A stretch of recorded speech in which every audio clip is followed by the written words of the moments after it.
relación de consumo excede el marco negocial. Es decir, ¿qué nos referimos con esto que excede el marco negocial? Hoy dijimos que había otra postura que decía que había un contrato, ¿no?, que pagaba el precio de un contrato del concesionario y el usuario. Esta relación de consumo excede el marco negocial. Esto no es únicamente un contrato, esto es mucho más amplio. Abarca las tratativas previas y posteriores a la celebración del contrato. ¿Cuándo se celebra el contrato? ¿Cuándo se formaliza el contrato aquí? Sí, cuando el conductor abona la tarifa de peaje. Ahí se perfecciona el contrato. Pero ¿cuándo comienza a darse esta relación de consumo? Cuando el conductor ingresa o hace uso del corredor vial concesionado, independientemente que haya pagado o no la tarifa de peaje. ¿Me comprenden, no? Si muchas veces uno ingresa al corredor concesionado y después paga la tarifa de peaje porque la casilla está ubicada kilómetros más adelante. Por lo tanto, esta relación de consumo abarca desde el mismo momento que el conductor ingresa al corredor concesionado. Por lo tanto, es mucho más amplia que decir que hay una relación contractual, ¿no? Previas y posteriores al pago. Todo lo que esté concesionado, cualquier desperfecto de la carretera, banquinas, subbanquinas o cualquier defecto que pueda ocasionar o generar accidentes en el ámbito de la zona de la concesión que abarca a ambos lados de la carretera hasta el límite de los predios linderos a la carretera, todo esto corresponde a la zona concesionada y por lo tanto es potestad o facultad del ente concesionario vial, del concesionario de peaje, mantenerlo en debida forma, porque es guardián jurídico, ¿no?, de todo ese ámbito y por lo tanto cualquier desperfecto que pueda ocasionar o contribuir a un accidente debe responder, a menos de que pueda haber, como decimos siempre, algún porcentaje de responsabilidad del conductor. Esta es la postura que actualmente siguen la mayoría de los autores en el derecho. La mayoría sigue esta postura y además es la postura actual de nuestra Corte Suprema de Justicia de la Nación. O sea que es la postura que está primando en este momento en el país para encuadrar la relación entre concesionario y usuario. Y es importante esta postura. ¿Por qué? Porque el damnificado tiene un año más para demandar. ¿Y por qué tiene un año más? Porque si nosotros analizamos la postura de la responsabilidad extracontractual, como se venía diciendo hasta ahora, que era una contribución especial y por lo tanto no había relación de contrato y era extracontractual fuera del contrato, el Código Civil establece una prescripción de 2 años desde el momento del hecho para poder demandar al responsable. La Ley de Defensa del Consumidor establece 3 años desde el momento del hecho para poder demandar al sujeto responsable. Y dice que establece como, esto lo establece el artículo 50 de la Ley de Defensa del Consumidor, y establece que como mínimo son 3 años.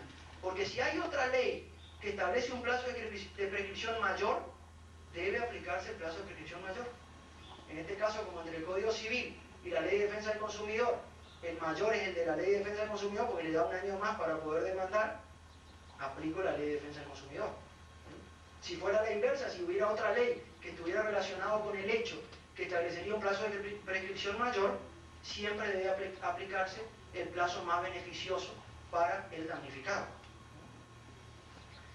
El concesionario responde, dice la Ley de Defensa del Consumidor, por incumplimiento de la obligación de seguridad. Hoy dijimos que era la obligación de seguridad, así que garantizar que el conductor no sufra daño en su persona o en sus bienes.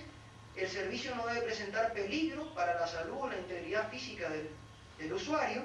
Y también la Ley de Defensa del Consumidor habla del riesgo o vicio en la prestación del servicio a cargo del concesionario.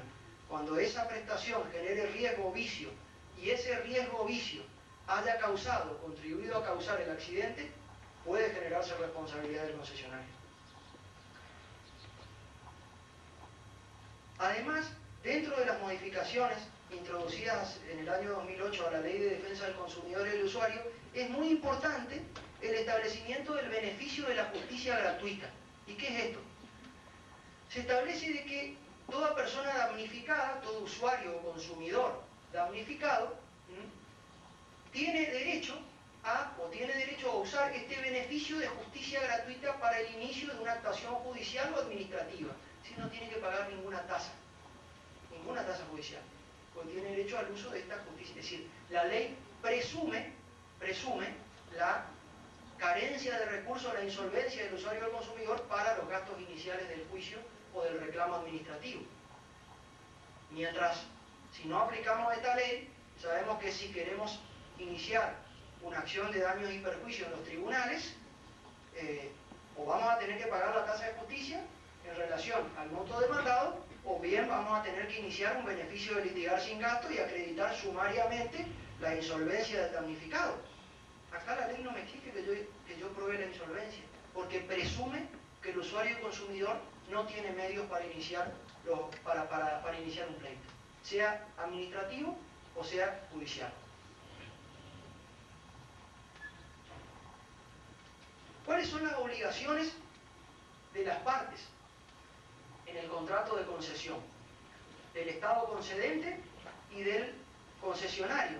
Y también vamos a ver cuáles son las obligaciones del Estado cuando no actúa como sujeto concedente, sino en aquellas carreteras que están a cargo de él la manutención, están a cargo del Estado. Que correlativamente son otros derechos, como usuarios viales damnificados, y que ante un incumplimiento total o parcial, o ante un cumplimiento defectuoso o tardío, pueden generar la responsabilidad de la autoridad con competencia sobre la vía. Fíjense ustedes, el Estado concedente, ¿qué tiene que hacer primeramente? Bueno, entregar al concesionario la obra o el terreno en concesión. El Estado es autoridad jurisdiccional en materia de tránsito y tiene, por lo tanto, la potestad o monopolio en materia de tránsito. Esto es importante. El Estado tiene el monopolio en materia de tránsito vehicular en la República Argentina, con todo lo que ello significa. Por lo tanto, tiene un deber primario para con la sociedad toda, en esta materia de importancia vital para la población, debiendo garantizar la circulación en perfectas condiciones de seguridad vial, cumpliendo con el poder de policía de tránsito y el poder de policía de seguridad. Y el poder de policía de tránsito habla de que, por ejemplo, hablamos que en virtud del artículo 72 de nuestra Ley Nacional de Tránsito, la autoridad policial está obligada a retener, a no permitir la circulación de aquellos vehículos que no reúnen las condiciones de seguridad vial necesarias para poder circular, que puedan ocasionar daños a terceros. ¿Cuántas veces vemos esto en nuestros caminos, en nuestras calles? Muchísimo. Esto es ley vigente. Y dice que la autoridad policial, no dice que la autoridad policial podrá detener vehículos, no. Dice la autoridad policial deberá detener vehículos que incumplan con condiciones de seguridad vial mínimas para poder circular. También hablamos de la figura del arresto, y esto se modificó con la reforma a la Ley Nacional de Tránsito en el año 2008. Es decir, se puede retener preventivamente a una persona que no esté en uso de sus facultades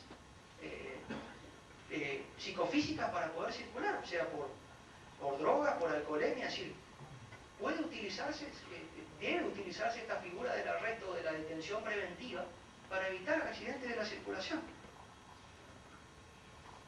Fíjense ustedes, hay un fallo del año 2006 ya, de la Suprema Corte de la Provincia de Buenos Aires, donde se condenó a la Municipalidad de Ensenada por la omisión de control del poder de policía y custodia al no impedir el uso dentro del ejido municipal de un carro tirado por caballos que ocasionó un accidente de la circulación con un vehículo automotor.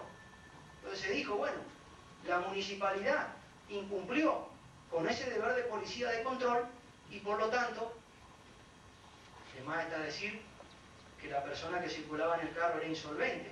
Por lo tanto, esa insolvencia debe ser suplida por la municipalidad por haber incumplido con esta obligación a su cargo. Y por lo tanto, a ver si cada uno empieza a cumplir con los deberes que a cada uno le corresponden en materia de tránsito vehicular. Bien, son esporádicos los casos, no son muchos, debiera haber más. Pero bueno, son como quizás determinadas brechas que se van abriendo en los tribunales, y quizás es donde se va viendo un poco este cambio de mentalidad del que hablábamos al principio en los jueces, de poder analizar un poco más la relación causal en los accidentes y no quedarse solamente con el embistente vehículo embistente y embestido, o peatón y conductor, sino también vamos a ir más allá, vamos a analizar un poco más, a ver cómo jugó el entorno, qué pasó con las autoridades competentes en la materia, si pudieron haber generado también el ámbito propicio para coadyuvar a ese accidente de la circulación. También hay un fallo del año 2008 de un juzgado civil y comercial de Bariloche. Es un fallo que no está firme porque fue apelado y que dice, fíjense ustedes, se decidió en una demanda donde fue lesionado un peatón por un vehículo automotor, un vehículo que circulaba a una inadecuada velocidad, en deplorable estado de mantenimiento, sin seguro obligatorio y además su conductor sin carnet habilitante. Todo el catálogo de infracciones posibles. Entonces, bueno, ¿qué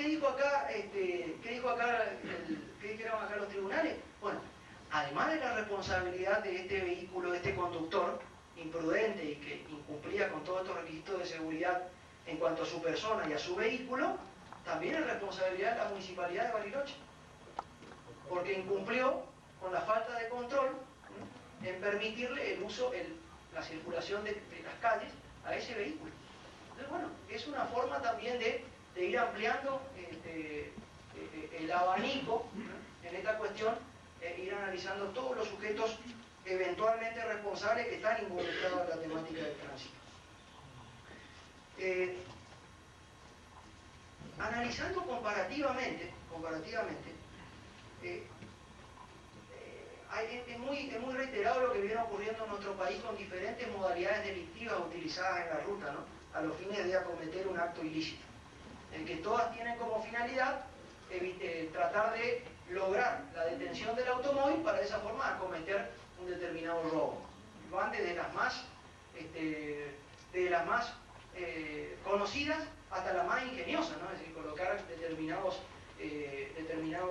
elementos para producir el estallido de los neumáticos, piedras arrojadas para destruir los cristales del vehículo, de los puentes peatonales que cruzan a distinto nivel las autopistas, colgar determinados elementos contundentes que hagan que impacten sobre el parabrisas y lograr la detención y poder acometer el robo, es decir, determinadas modalidades delictivas, ¿no? Y fíjense ustedes, los tribunales, hace un tiempo ya, en la Cámara Nacional Civil de la Ciudad Autónoma de Buenos Aires, se ha remarcado que en los casos de piedras que son arrojadas por terceros no identificados a los pasajeros de los vagones, si bien es cierto que la empresa concesionaria ferroviaria, en ese caso, no puede impedir el lanzamiento de estos proyectiles, sí puede evitar que los mismos ingresen al vagón mediante la colocación de elementos de seguridad, por ejemplo, la colocación de mallas o cortinas metálicas que hagan que por lo menos estos proyectiles no logren introducirse y de esa forma dañar la integridad física de los pasajeros. Es decir, se ha dicho de que, el hecho de que el tercero que arrojó esa piedra sea un tercero no individualizado y que sea ajeno al concesionario ferroviario, no por eso el concesionario no debe instrumentar los elementos de seguridad para de esa forma impedir o por lo menos dificultar que este proyectil se logre introducir para dañar a un pasajero transportado. Pero fíjense usted la forma de razonar que tienen los tribunales, ¿no? Sí, podrán ser circunstancias imprevistas, pero no son inevitables, ¿no? Porque de alguna forma puede lograrse o puede cortarse eso de que se introduzcan dentro del vagón. Por supuesto, habrá que analizar cada caso en particular, no hay que sentar premisas generales para todos los casos, pero que se ha hecho responsable a la empresa ferroviaria en estos casos y en muchos casos también, como también se ha hecho responsable a la empresa ferroviaria por los robos sufridos por los pasajeros transportados al momento de conducirse en el vagón. Primeramente los tribunales decían, no, un momentito, es un robo, un acto ilícito, es un acto imprevisto, totalmente inevitable para el concesionario ferroviario y por lo tanto es un tercero, un caso fortuito, no debe responder. No, ahora le dicen, no, un momentito, ya no son circunstancias imprevistas. ¿Por qué no son imprevistas? Porque ya se vienen repitiendo hace mucho. Por lo tanto, usted, empresa ferroviaria, sabe que estos hechos ya tienen una repetición constante y tiene que instrumentar las medidas de seguridad adecuadas para, por lo menos, tratar de evitarlo o distorsionarlo, ¿no? Que no sea tan fácil acometer un acto ilícito al momento de utilizar un servicio público. La otra obligación es la de confeccionar el sistema uniforme de señalamiento vial. Bueno, ustedes quizás saben mejor que yo que el sistema uniforme de señalamiento vial es el que está establecido en el artículo 22 de la Ley Nacional de Tránsito, que lo confecciona la Dirección Nacional de Vialidad, es decir, una entidad autárquica nacional que fue creada ya en el año 1932, que tiene sus direcciones provinciales. ¿Por qué? Porque tiene una serie de requisitos en cuanto a tipografía, en cuanto a tamaño de letra, en cuanto a colores, determinados criterios de uniformidad, porque en principio se dice que son únicamente obligatorios para el conductor aquellas señales que integran este sistema uniforme de señalamiento vial, es decir, que fueron previamente aprobadas por la autoridad competente.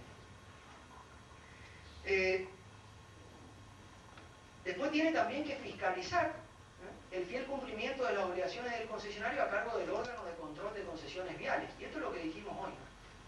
A veces nos parece, y esto nos enfrenta con el control, con los órganos de control. ¿Qué pasa con la problemática de los órganos de control en la República Argentina? Muchas veces no son autónomos. No son autónomos desde el punto de vista técnico, político y económico. ¿Y por qué decimos esto? Muchas veces los órganos de control están financiados por las mismas empresas que ellos tienen que controlar. Entonces no vemos cómo va a ser el control, no creo que sea objetivo, ¿no? Digo, uno generalmente con el patrón no es objetivo, ¿no? Si le está pagando. Entonces, bueno, digo, hay como un condicionante que muchas veces hacen que el órgano de control no sea lo suficientemente objetivo e imparcial a la hora de analizar el cumplimiento de las obligaciones de los concesionarios. Y ejercer el poder de policía respecto de animales sueltos, esto es importante. ¿Por qué decimos esto? Porque el poder de policía respecto de animales sueltos lo tiene la autoridad policial. La autoridad policial en las provincias. ¿Por qué? Porque son las provincias las que están facultadas para castigar las faltas cometidas con animales a través de los códigos de faltas. Esto es lo que se llama un poder reservado por las provincias, no delegado al Estado Nacional. Por lo tanto, el Estado Nacional, que es la autoridad concedente en las concesiones, no le puede delegar al concesionario una autoridad que no detenta, pues se la reservaron las provincias para sí. Esto es así, pero no tan así. ¿Y por qué vamos a ver que no es tan así? Porque los tribunales esto lo dejaron totalmente de lado cuando tuvieron que resolver cuestiones en colisiones con animales sueltos que vamos a analizar seguidamente. Y sobre todo la Corte de los años 90 decía que cuando había colisiones con animales sueltos, sea en caminos no concesionados o caminos concesionados, no había ni responsabilidad del Estado ni responsabilidad del concesionario. ¿Por qué? Decía, porque ni el Estado o el concesionario eran dueño o guardián del animal, obvio, la mayoría de los casos ni el Estado ni el concesionario van a ser dueños del animal, y además decía de que el único responsable en estos casos era el dueño o el guardián del animal. Y si no se podía determinar quién era el dueño o guardián porque el animal no tenía marca, la demanda debía ser rechazada. Y el usuario damnificado quedaba totalmente sin indemnización. Esto decía la Corte de los años 90. Ahora no dice eso. Vamos a analizar básicamente cuáles son las obligaciones del concesionario de peaje. Son varias, ¿no? Pero las más importantes creemos que son las obligaciones de mantenimiento y de conservación y la de señalización e iluminación en aquellos lugares de la carretera que así lo hagan pertinente. Primero es la de construir o reconstruir la obra. Esto se refiere al camino y a las demás instalaciones. Y acá vamos a comentar un caso muy importante. Y muy importante porque marca un quiebre en las decisiones de los tribunales en la República Argentina. Fíjense ustedes, la situación práctica era la siguiente. Un señor circulaba por la autopista Panamericana concesionada a una empresa privada, puntualmente Autopistas del Sol S.A., circulaba por esta autopista panamericana que tiene 7 carriles de circulación por cada sentido. En un momento dado, sufre un desperfecto mecánico que lo obligan a detenerse en el último carril, en el 7º carril de la derecha. Al momento que estaba verificando el desperfecto, otro vehículo que circulaba en su misma dirección y sentido, pero por detrás, no lo ve, se lo lleva por delante, lo colisiona y le produce a esta persona el seccionamiento de sus 2 piernas. Entonces, bueno, se inicia un pleito y el juez de primera instancia dice, bueno, no, el único responsable aquí es el vehículo embistente, el que no advirtió la detención del automóvil, y dejando entrever algún grado de responsabilidad o de culpa de esta persona, de este damnificado, por haber detenido su vehículo en un lugar de la carretera no autorizado para hacerlo. Esta persona, no contenta con el fallo, apela a una segunda instancia y la Cámara de Apelaciones Civil y Comercial de San Isidro, con muy buen criterio, creemos nosotros, esto es un fallo del año 2002, resuelve extender solidariamente la condena a la empresa concesionaria Autopistas del Sol S.A., es decir, no solamente al vehículo embistente, sino también a la empresa concesionaria. ¿Por qué? Por un error en la génesis del proyecto vial. ¿Por qué? Porque uno de esos carriles, sobre todo los carriles, los últimos carriles, por cada sentido de circulación, deben servir como banquina, es decir, como zona contigua o adyacente a la carretera, para poder detener sus vehículos, un vehículo sin riesgo propio o para tercero. Es decir, fíjense ustedes lo importante del fallo. Hasta ese momento, todas las decisiones de los tribunales habían hecho responsables a concesionarios por defectos en el mantenimiento o conservación de la carretera, o el incumplimiento de algunos servicios viales del concesionario hacia el usuario. Pero nunca había habido una decisión jurisprudencial que hubiera ido mucho más allá y hubiera analizado el diseño o la construcción, un error en la génesis de ese proyecto vial, porque evidentemente hay un carril que tiene que ser banquina, todas las leyes lo establecen, la Ley Nacional de Tránsito establece que debe haber una zona utilizada como banquina, y por lo tanto, al no haber un carril, no haber otro lugar para detenerse, se vio obligado a detenerse en uno de los carriles de circulación porque no había otro. Entonces no había ningún tipo de responsabilidad, no se le podía achacar ningún tipo de culpa al damnificado, cuando en realidad hizo lo único que podía hacer. En realidad el que no hizo lo que debiera hacer era el concesionario, y sobre todo en la etapa del diseño de la construcción de ese corredor vial, y por lo tanto debía responder.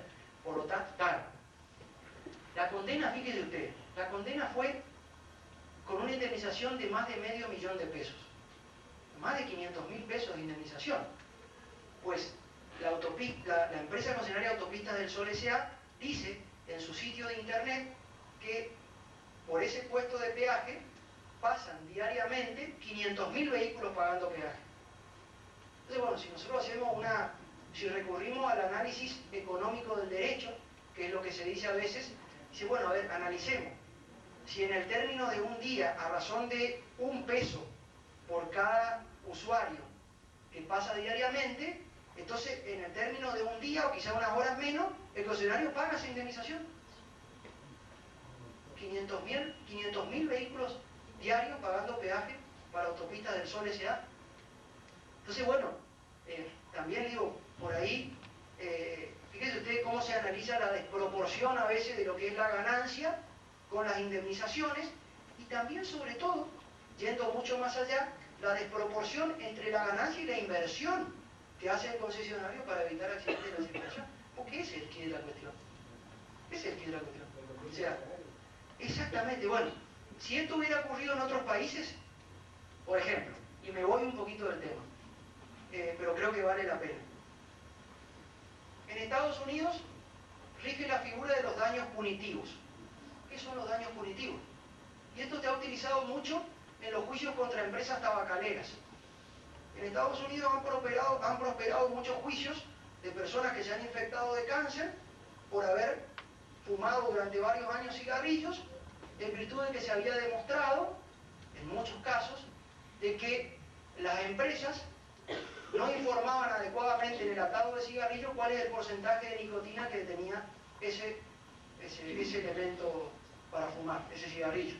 Por lo tanto se demostró, se acreditó, los tribunales consideraron que eso era una omisión maliciosa de la empresa, o era intencionada, para justamente confundir al consumidor, y de esa forma el consumidor, si bien sabe los riesgos de la nicotina, pero quizá no había tomado efectivamente conciencia de lo que era, y se determinó que, bueno, la empresa, para evitar retirar del mercado un sinnúmero de paquetes que ya estaban impresos, le salía más caro, le salía más barato pagar una indemnización que retirar del mercado un sinnúmero de atados.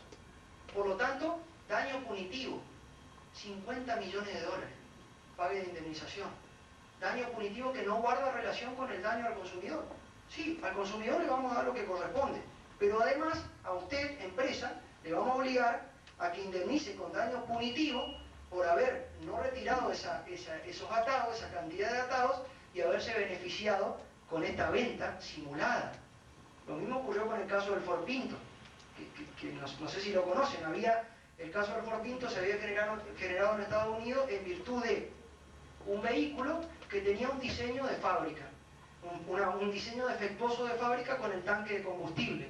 El tanque de combustible estaba ubicado, por supuesto, en la zona trasera, como todos los vehículos, pero ubicado en una zona que al impacto de otro vehículo desde atrás podía llegar a producir una explosión en el vehículo.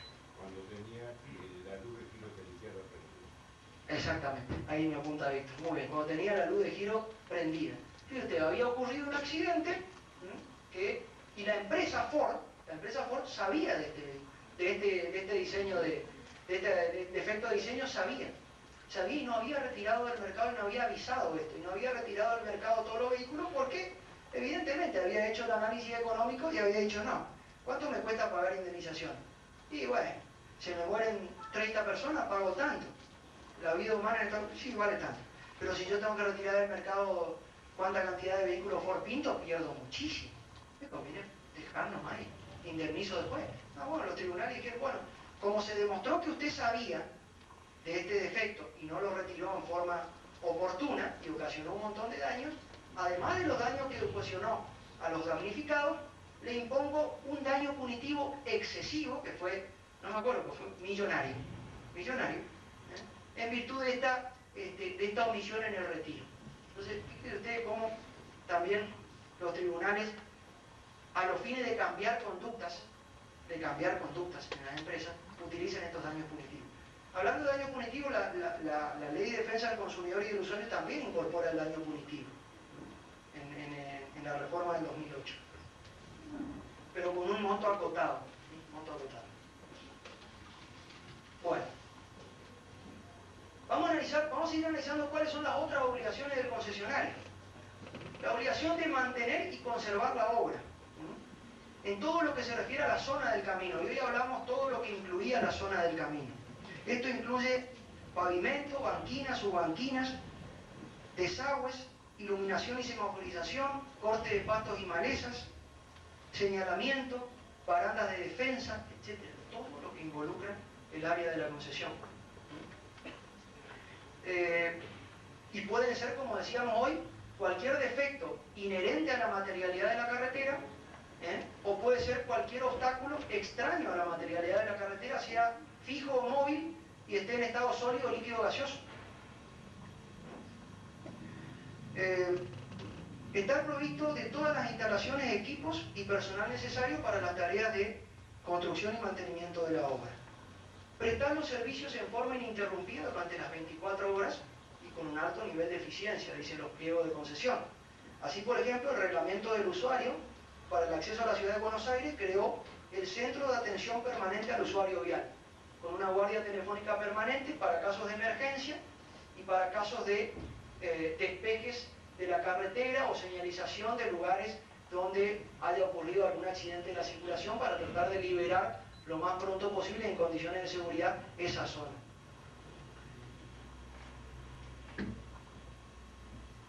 ejercer el poder de policía de tránsito y seguridad respecto de los vehículos que no abonan el peaje. El concesionario puede aprender, puede retener a los vehículos que no quieren abonar el peaje, sino multarlos.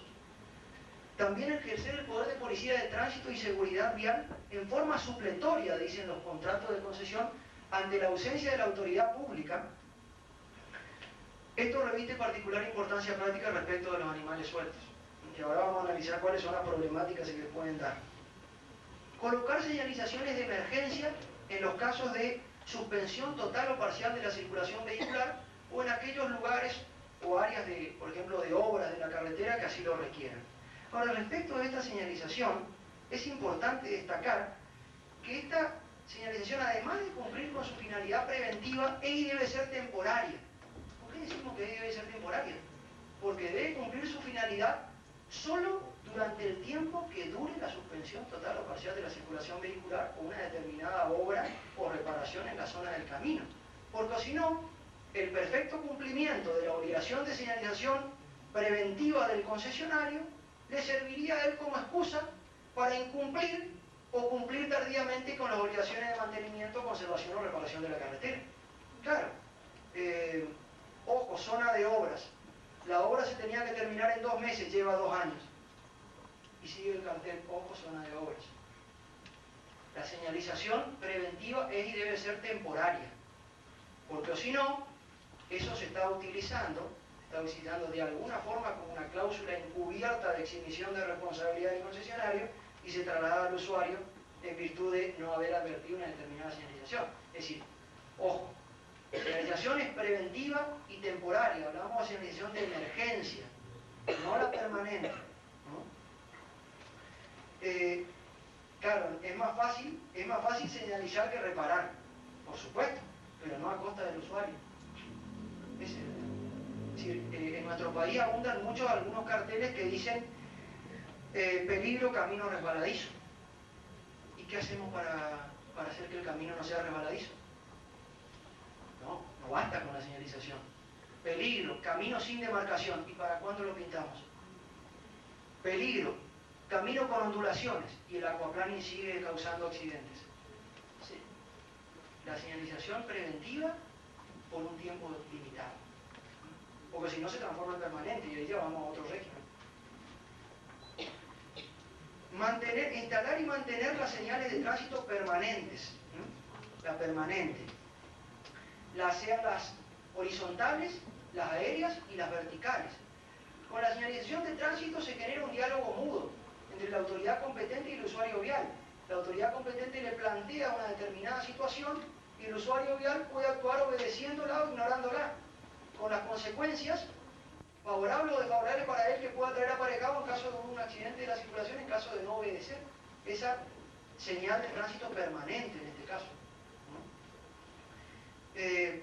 Y también la colocación de iluminación en determinados lugares de la carretera que así lo hagan pertinente o así lo aconsejen.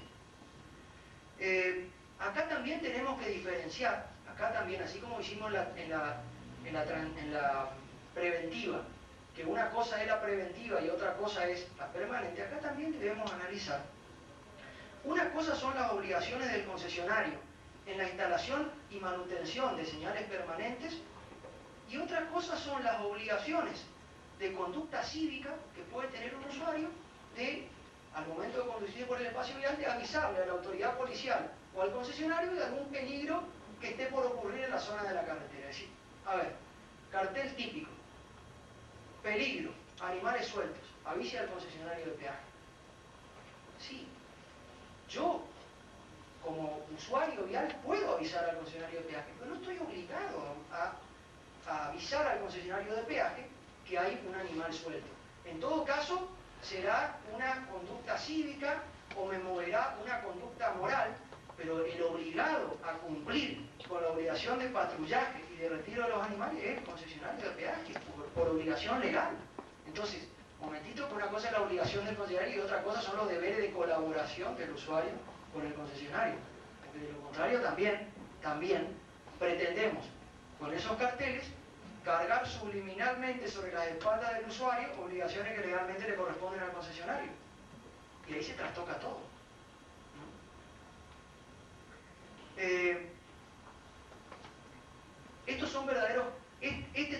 señalización, a nuestro modo de ver, nos parece que son verdaderas cláusulas encubiertas de exhibición de responsabilidad del concesionario, que las quieren usar justamente a la hora de un determinado pleito en que les toque actuar como parte demandada para eximirse, para liberarse de responsabilidad o para limitar su responsabilidad diciendo: yo coloqué el cartel, el usuario no lo vio, por lo tanto yo no soy responsable.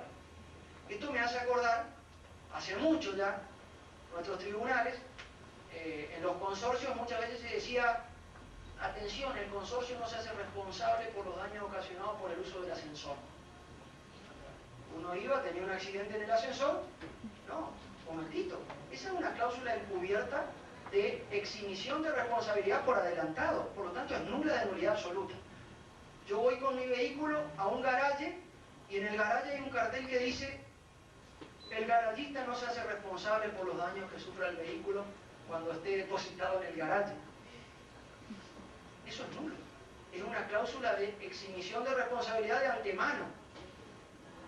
En todo caso podrá demostrar garantista después de algún tipo de eximente, pero de antemano y responsabilizarse de antemano no es válido para las decisiones de los tribunales y no es válido para la ley. Por lo tanto, estos carteles son utilizados también con esas miras. Auxiliar a personas y vehículos involucrados en casos de accidentes.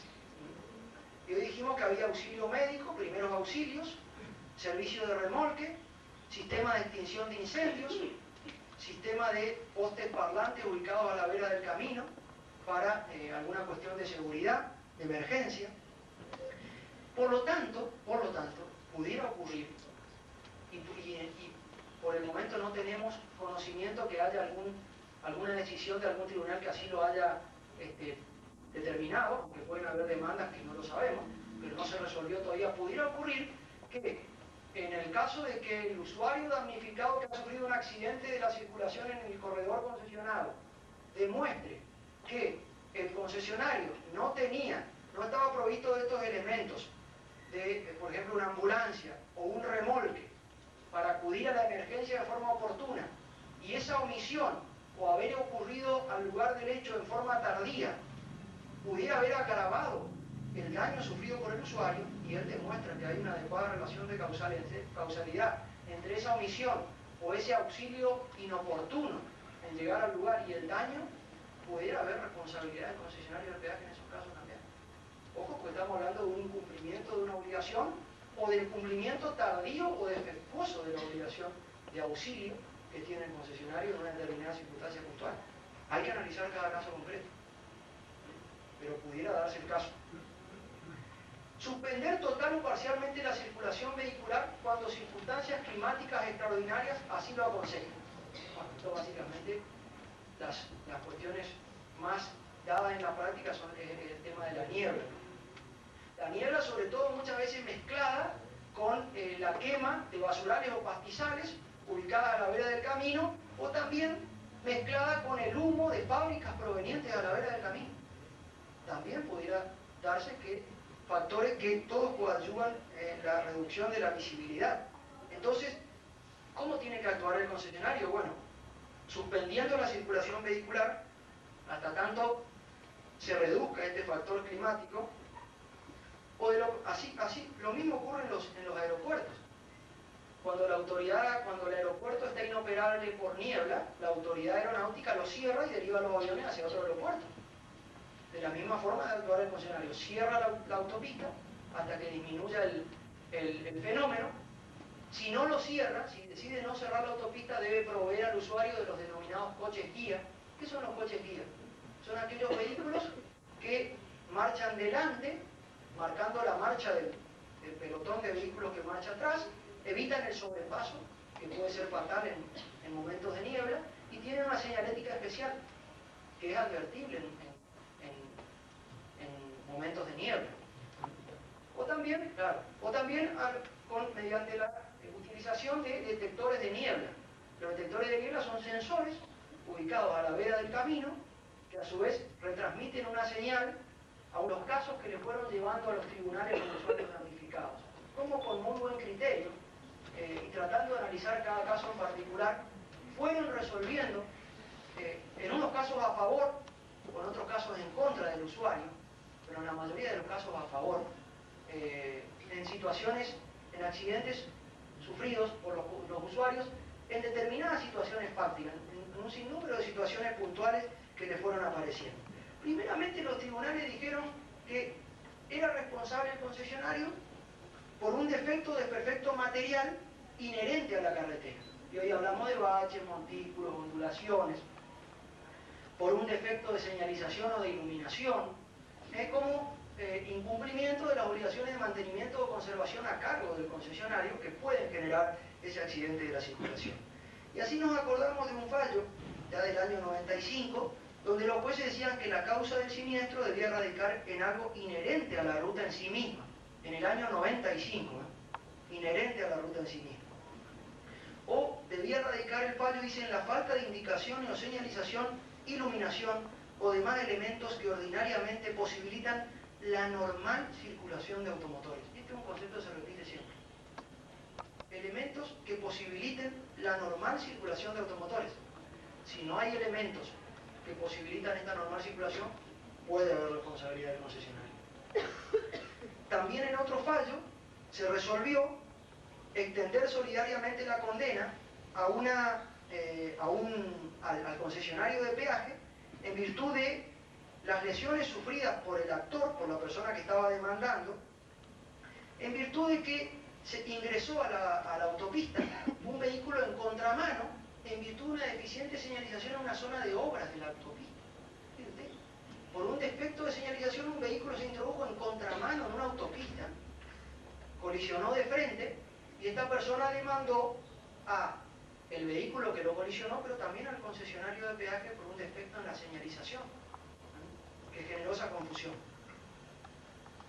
Entonces dijo el tribunal en este caso que cuando un usuario se dispone a circular por una autopista y a pagar el precio del peaje, está optando no solo por un traslado rápido, sino que además de eso también está eligiendo circular por un lugar seguro, siendo obligación de la empresa prestadora del servicio garantizar que el usuario se encuentre protegido de todo riesgo ajeno a la normal circulación de vehículos. Riesgo ajeno a la normal circulación de vehículos. Vuelvo a repetir el concepto. Como es el caso de un vehículo circulando en contramano por una autopista. Es decir, el concesionario no puede garantizar que no ocurran accidentes entre vehículos que circulan reglamentariamente por cada uno por su carril. No puede garantizar que entre dos vehículos haya colisiones siempre y cuando no haya algún desperfecto del camino. Pero lo que sí debe garantizar es que no haya accidentes por circunstancias extrañas a la normal circulación, como por ejemplo, en este caso, un vehículo en contramano. Después dijeron los tribunales que también era responsable el concesionario por obstáculos inertes o fijos que son extraños a la materialidad de la carretera.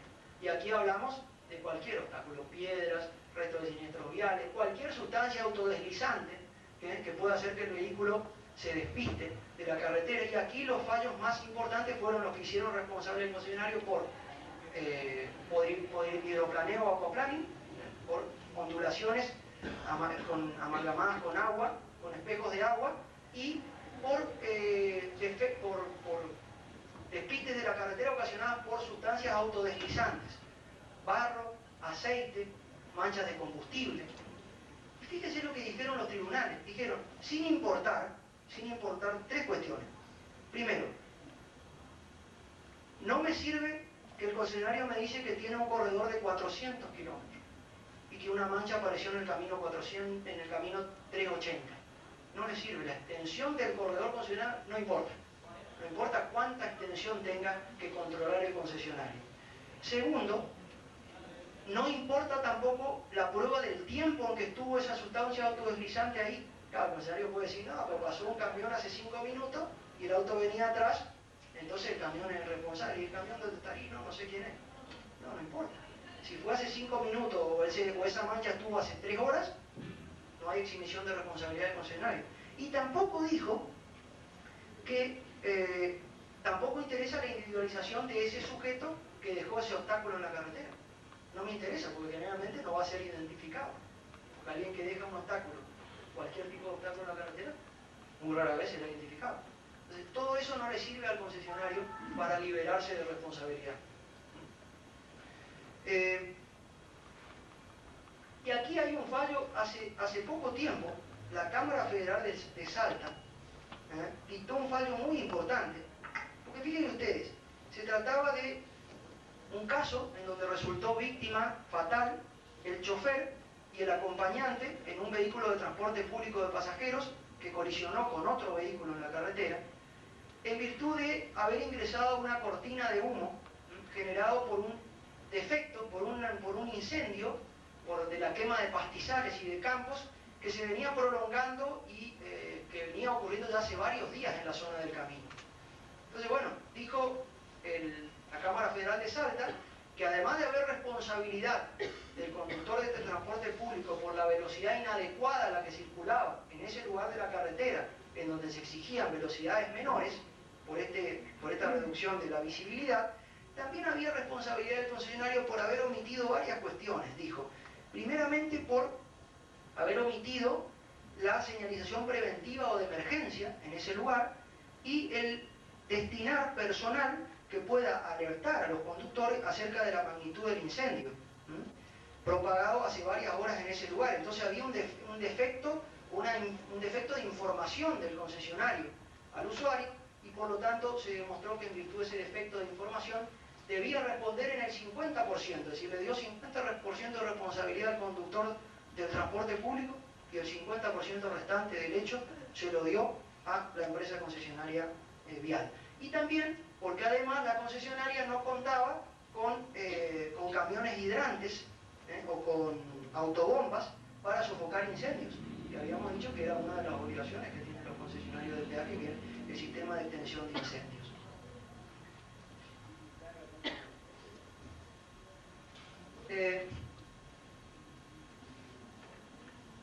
Después, en una tercera etapa, los tribunales dijeron, bueno, también puede haber responsabilidad del concesionario por defecto en el diseño de la construcción de la carretera. Y ahí analizamos, ya nos habíamos adelantado porque analizamos el caso ese fallado por el Tribunal de San Isidro, donde se imputó responsabilidad del concesionario vial. En una cuarta etapa, también por deficiente servicio de asistencia médica o mecánica. En esos fallos que ustedes ven en pantalla, se generó responsabilidad del concesionario por defecto de remolque o de asistencia mecánica en el hecho. No hay todavía ningún caso que haya hecho responsable por un defecto en la asistencia médica.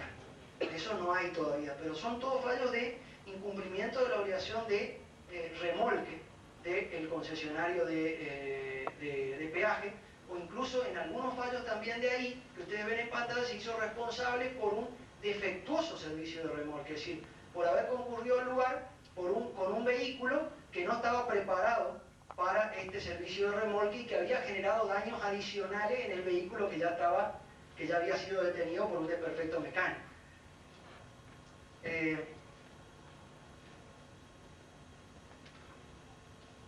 En una quinta etapa, dijo la jurisprudencia, porque, vamos a decir la verdad, el tema más debatido en los tribunales fue sin duda el tema de las colisiones con animales sueltos, es lo que más se debatió. Y de hecho se cerró hace poco tiempo la etapa de debate.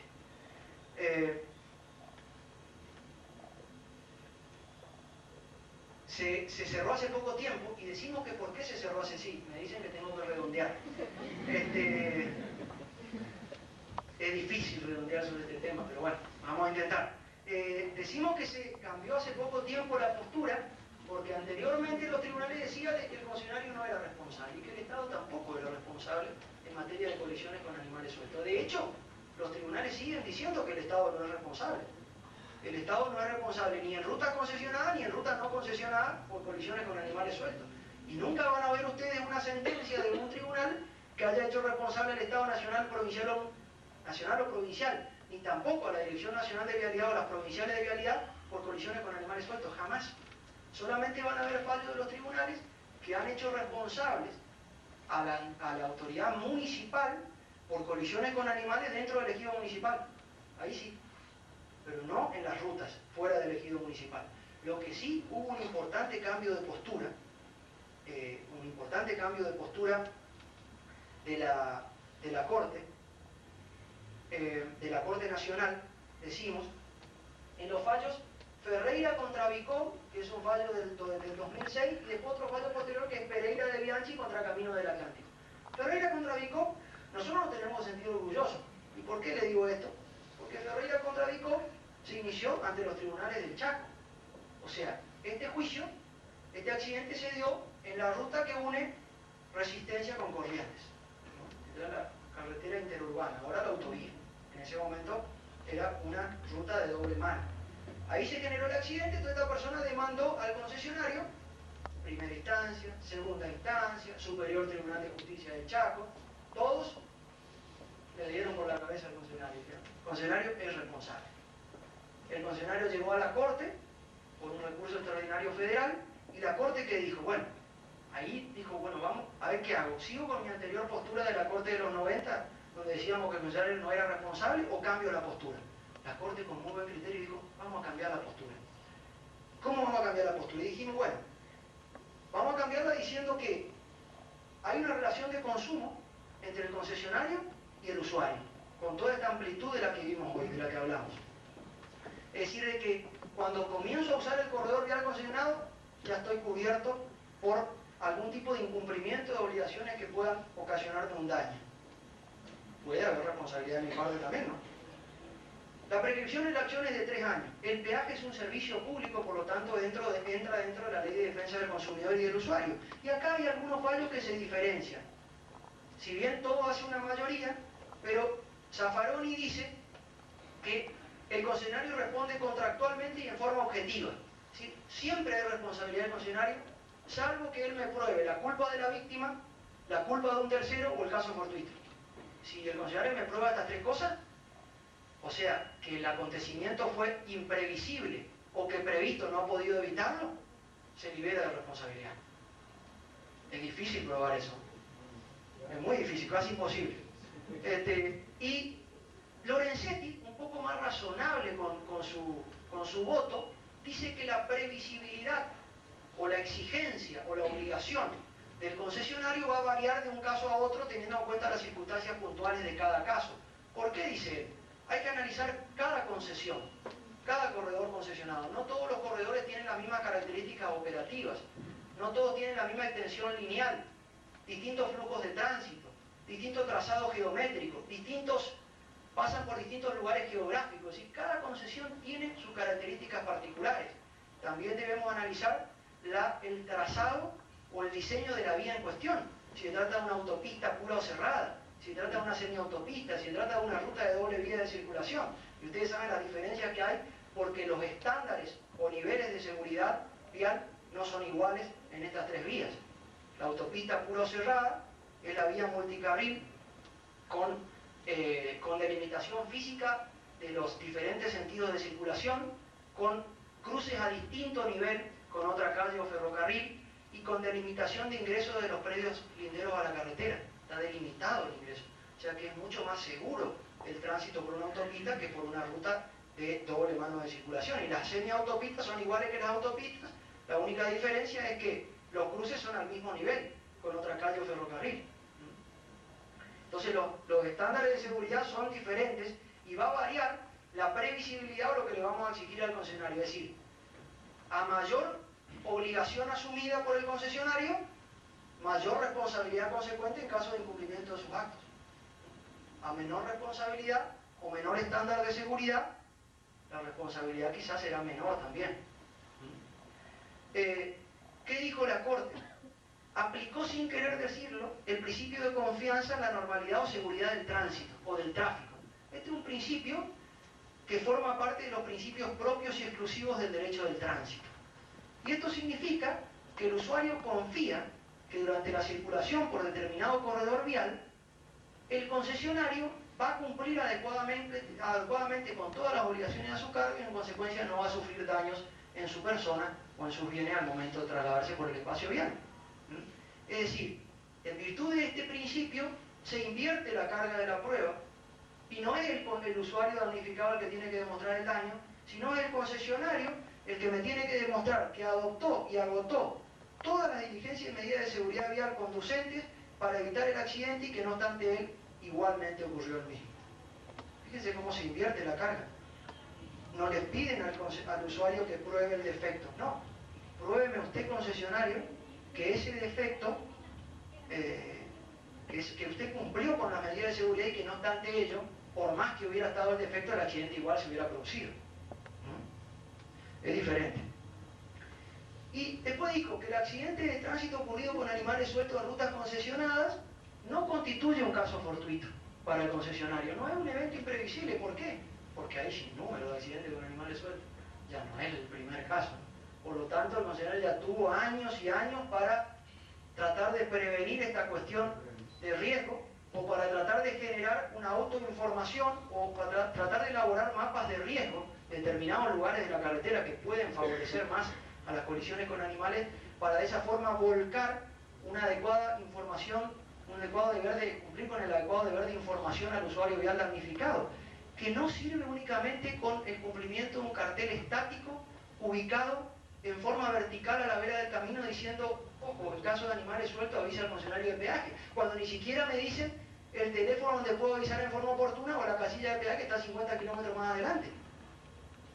La movilidad del animal hace que el accidente pueda ocurrir en cualquier momento. 50 kilómetros de que yo vaya de la bici no sirve, se desvirtúa. No sirve la señalización estática a la vera del camino. La actitud debe ser mucho más dinámica del concesionario, debe ser activa y dinámica en esta cuestión, y por lo tanto debe arbitrar los medios con el patrullaje para evitar el ingreso, y si ingresan animales debe procurar llegar lo más pronto posible, a veces en acción conjunta con la autoridad policial, para sacar a los animales lo más pronto de la carretera. Y también dijo la Corte que puede existir perfectamente la responsabilidad del dueño o del guardián del animal con la responsabilidad del concesionario de peaje, por supuesto. Aunque sea o no identificado, si no hay identificado el propietario del animal, será responsable el concesionario. Pero si es identificado el dueño o guardián, también puede generarse concurrentemente la responsabilidad del propietario o guardián del animal, que va a responder por el riesgo generado por ese animal, y del concesionario de peaje, que va a responder por ser guardián jurídico, tener a su cargo la manutención de ese corredor vial concesionado.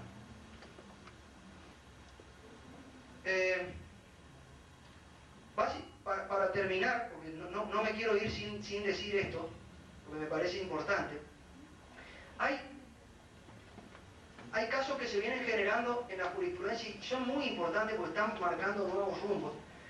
Y hay dos fallos fundamentales, incluso los tres que ustedes ven allí en pantalla, donde en el primero de ellos se imputó responsabilidad a la empresa concesionaria por las lesiones sufridas por una persona que circulaba como acompañante del conductor, y que al pasar por un asentamiento habitacional lindero a la carretera, por una villa de emergencia, sufre un impacto de un proyectil lanzado de esta villa por personas no identificadas que le provocan una lesión importante en el rostro. Acreditándose en el expediente que el alambrado perimetral que impedía que tanto personas como animales puedan ingresar a la carretera no existía en ese lugar por donde ingresó el proyectil. Por lo tanto, la Cámara, con muy buen criterio y utilizando el contrato de concesión celebrado entre el Estado y el concesionario, que indica puntualmente que el concesionario realizará a su costo el servicio normal de vigilancia de la seguridad vial, que garantice que en todo momento pueda circularse con comodidad, y facilitará la labor de la Policía Federal mediante el mantenimiento de la colaboración necesaria con la Policía Federal, pero la Policía Federal no había sido demandada, o sea que respondió el concesionario. Agregó que, si bien el poder de policía no fue desprendido totalmente del Estado, porque el Estado lo sigue teniendo en la Policía Federal, el concesionario no asume la obligación de prevención y represión de los posibles delitos. Lo cierto es que sí se encuentra en cabeza del concesionario prestar la colaboración necesaria con la Policía Federal, y como no había prestado colaboración en ese caso y ocasionó un daño, se le imputó responsabilidad al concesionario de peaje. Y el otro caso que ustedes ven en pantalla, el segundo, es un caso similar, pero generado por un proyectil lanzado desde una pasarela peatonal que cruzan a distintos niveles de autopista. Una persona arrojó un proyectil que ingresó y que lesionó a esta persona. Y también se dijo de que esta pasarela no contaba con el alambrado o la malla metálica que hubiera hecho que quizás no impedir el arrojo del proyectil, pero sí de alguna manera dificultado que este proyectil pueda haber ingresado en el vehículo y de esa forma dañar.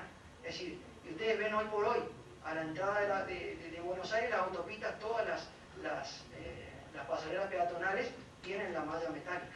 Todas están protegidas con malla metálica. Entonces, para finalizar, me gustaría compartir con ustedes, para reflexionar juntos, una frase de la presidenta de la Asociación Internacional por la Seguridad en Viajes en Ruta de los Estados Unidos de América, que dice que no hay muchos caminos, sino uno solo, que se extiende a lo largo y a lo ancho de nuestro vasto planeta. Cada uno de nosotros es responsable de un tramo de ese camino. Las decisiones que adoptemos o dejemos de adoptar en materia de seguridad vial podrían influir en última instancia en la vida de la población de todo el planeta. Un solo camino, un mismo mundo. Yo espero que se haya entendido. Estoy abierto a cualquier tipo de pregunta y desde ya agradezco nuevamente la invitación de la gente de la organización, fundamentalmente del doctor Galassi y el licenciado Bordón en poder estar hoy aquí con ustedes. Muchas gracias.